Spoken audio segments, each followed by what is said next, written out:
اللهم صل على محمد وعلى آل محمد كما صليت على إبراهيم وعلى آل إبراهيم إنك حميد مجيد. نحمده ونصلي على رسوله الكريم. أما بعد، عن ابن عباس رضي الله تعالى عنهما قال: وقضى رسول الله صلى الله عليه وسلم لأهل المدينة ذا الحليفة والأهل الشام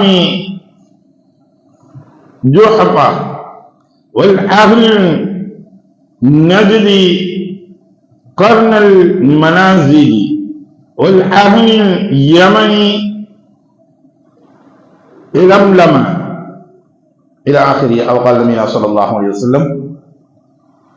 அருமைக்குரிய சகோதரர்களே, பெரியவர்களே, இன்று நாம் பார்க்க இருக்கக்கூடிய பாடம் ஹஜ் உம்ரா இதற்காக வேண்டி இஹ்ராம் கட்டக்கூடிய எல்லைகள்.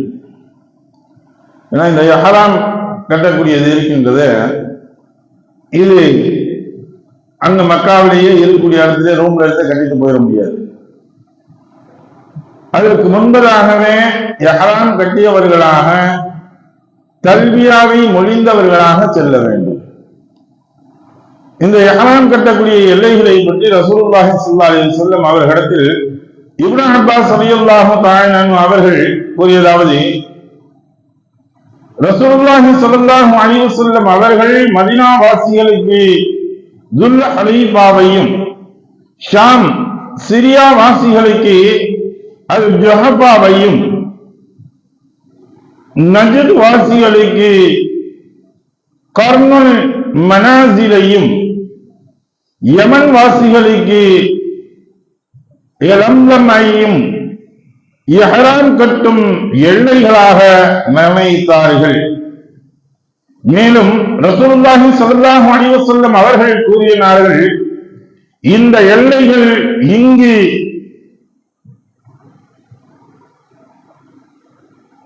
குறிப்பிடப்பட்ட வரப்பட்டுள்ளவர்களுக்கும் ஹஜ் மற்றும் உம்ராவிற்காக வேண்டி வழிகளில் வருகின்ற மற்றவர்களுக்கும் பொருந்தும். அவர்கள் இவ்வூர்வாசிகளாக இல்லாவிட்டாலும் சரியே, இந்த எல்லைகளுக்குள் இருப்பவர்கள் நாம் தான் வசிக்கும் இடத்தில் இருந்த இஹ்ராம் கட்டிக்கொள்பவர் மக்காவாசிகள் மக்காவில் இருந்தே இஹ்ராம் கட்டிக்கொள்வார் என்பதாக சொன்னார். இந்த மக்காவில் வந்து பார்க்கும் பொழுது ஆயிஷா பள்ளியில போய் கட்டிட்டு வருவாங்க இஹ்ராம். போனவங்களுக்கு உம்ரா ஹஜ்ஜுக்கு போனவங்களுக்கு தெரியும், மஸ்ஜித் ஆயிஷாவுக்கு சென்று அங்கே இஹ்ராம் கட்டுவதற்காக அழைத்து செல்வார்கள். இதான் அவங்களுக்குரிய எல்லை பகுதி. அங்க இருந்து இஹ்ராம் கட்டிட்டு வருவாங்க. பாக்கி உள்ள வெளியூர்களில் இருந்து வெளிநாடுகளிலிருந்து வரக்கூடியவர்களுக்கு ரசூலுல்லாஹி ஸல்லல்லாஹு அலைஹி வஸல்லம் அவர்கள் 5 பகுதிகளாக பிரிக்கிறார்.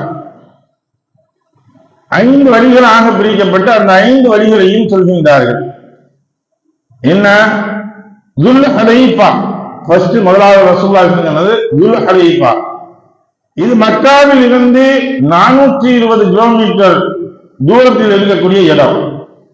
இதுதான் மக்காவிற்கு மிகவும் தொலைவில் உள்ள எல்லையாகும். இஹ்ராம் கட்டக்கூடியது மிகவும் தொலைவில் இருக்கக்கூடிய எல்லை எதுன்னா இதுதான். இதற்கு அபியாருல் அலி என்பதாகவும் சொல்வார்கள். இந்த இடத்துக்கு அபியாருல் அலி என்பதாகவும் இதற்கு பெயர்கள் மற்றொரு பெயர்கள் சொல்வார்கள். மதீனா வாசிகளுக்கும் மதீனா வழியாக மக்காவிற்கு வருகின்றவர்களுக்கும் இந்த எல்லை பகுதிகள் குறிப்பிடப்படுகின்றது. இஹ்ராம் கட்டக்கூடிய எல்லை பகுதிகளாக மதீனா வாசிகள் வர்றாங்கன்னா இந்த இடத்துல தான் இஹ்ராம் கட்டிட்டு வரணும். அதே போல வந்து அந்த வழியாக யார் வர்றாங்களோ அவங்களும் இந்த இடத்துல தான் இஹ்ராம் கட்டிட்டு வருவாங்க. அது ஜுஹப். அடுத்து இரண்டாவது மக்காவில் இருந்து 186 கிலோமீட்டர் தொலைவில் இருக்கக்கூடிய பாழடைந்த கிராமம் இது ஒரு இந்த கிராமம் பாழடைந்த கிராமம். இதற்கு மஹ்யா என்னும் பெயரும் உண்டு. இதை ஒட்டிய ரஃபீக் என்னும் ஊர் உள்ளது. கடற்கரை வழியாக கடல் வழியாக யார் வர்றாங்களோ வரும் வடக்கு சவுதியை சார்ந்த மக்கள் இங்குதான் இஹ்ராம் அவர்கள் கட்டிக் கொள்வார்கள். சவுதி மக்கள் வடக்குல இருந்து வர்றாங்க, வடக்குல இருந்து வரக்கூடிய சவுதி மக்கள் இந்த இடத்துல தான் இவங்க இஹ்ராம் கட்டி கொள்வார்கள்.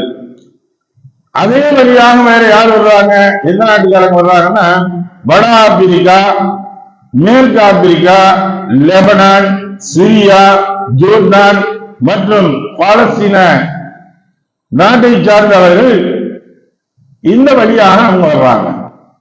மூன்றாவது கர்னுல் மனாசில் எனக்கூடிய எல்லை.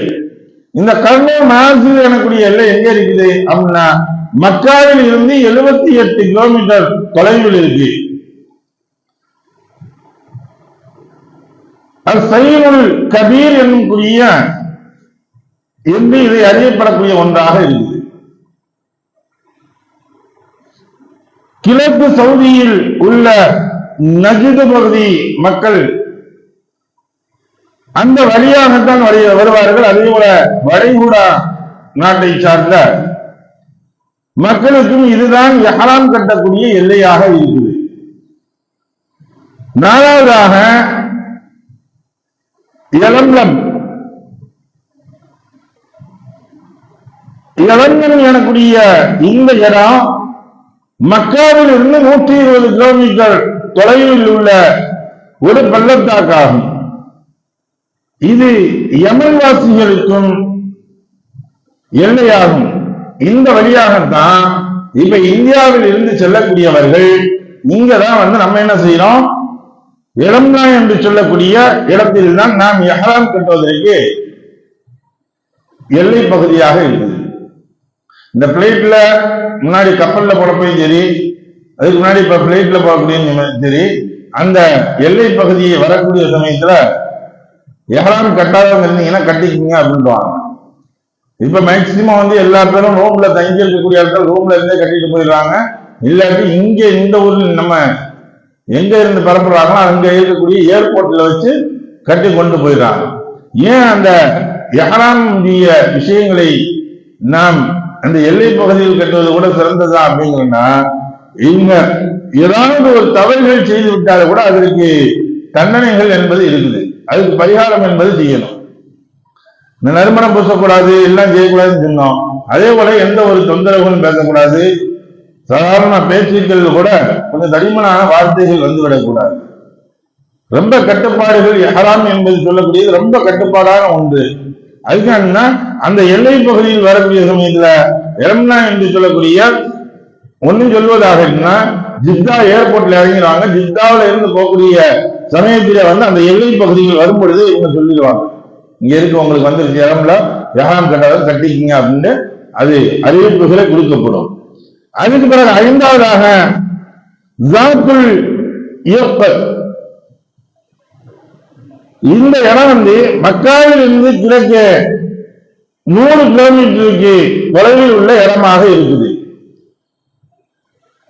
தற்போது இதற்கு சாலை வசதிகள் எல்லாம் துண்டிக்கப்பட்டு விட்டுச்சு. இந்த வழியாக வர்றதுக்கு சாலை வசதிகள் இல்லாமல் ஆயிடுச்சு, துண்டிக்கப்பட்டுச்சு.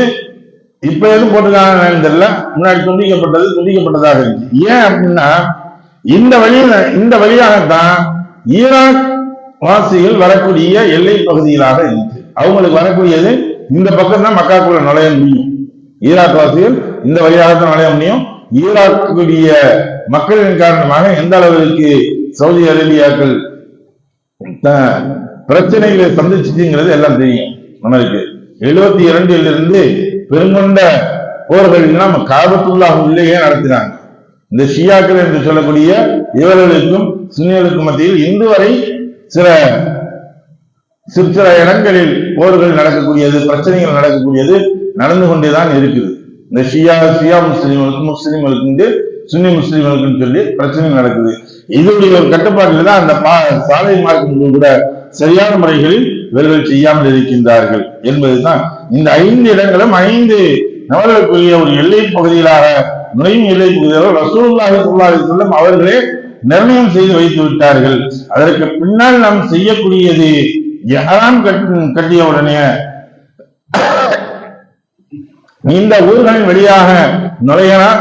அதே சமயத்தில் அங்க போயிட்டோம், காபாவுக்கு போயிட்டோம், மக்காவுக்கு இஹ்ராம் கட்டி போயிருப்போம். முதல் ஹஜ்ஜு வாஜிபான ஹஜ்ஜு. காபாவை பார்த்த உடனே ஹஜ்ஜு செய்ய வேண்டும், அது வாஜிபான ஹஜ்ஜு.